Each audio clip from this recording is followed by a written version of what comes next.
පිළිවෙත් පැලීමි. තම ග්‍රන්ථය ආරම්භ කරන්නේ මහත ගඳ කිලි කොට සම්මේගේ වාදත්තන යනුවෙන් තමන්ගේ හදවතට සර්වඥ වූ අප මහා බුදුරජාණන් වහන්සේට සුගන්ධ කුටියක් වේවායි ප්‍රාර්ථනා කරමිනි. මේ ගීතේ පුරාවටම ඔබට පංචතූර නාදයට සමාන නාද රටාවක්.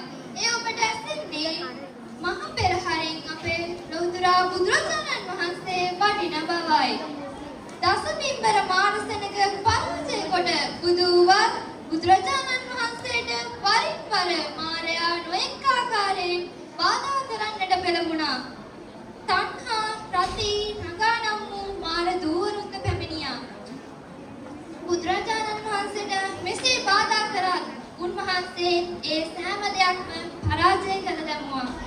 මහා කරුණා මෛත්‍රියෙන් ලෝ සතට සිත සෑදූ ලෝව සසරින් එතෙර කළ අපේ ගෞතම බුදුරජාණන් වහන්සේ මාගේ පාරිශුද්ධ හදවතට වඩිනසේක්වා. එදවස තරගම ප්‍රේමදාසයන්ගේ පද රචනයෙනුත් වින්සන්ත අල්විත් සංගීතඥයාගේ සංගීතයෙනුත් සෝමතිලක ජය මහ ශිල්පියාගේ හනිනුත් ගැයූ ගීය අද ගයන්නේ බලවත් ශ්‍රී සම්බුද්ධ ජයන්ති දහම් පාසලේ ශිෂ්‍ය ශිෂ්‍යාවන්. Thank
you.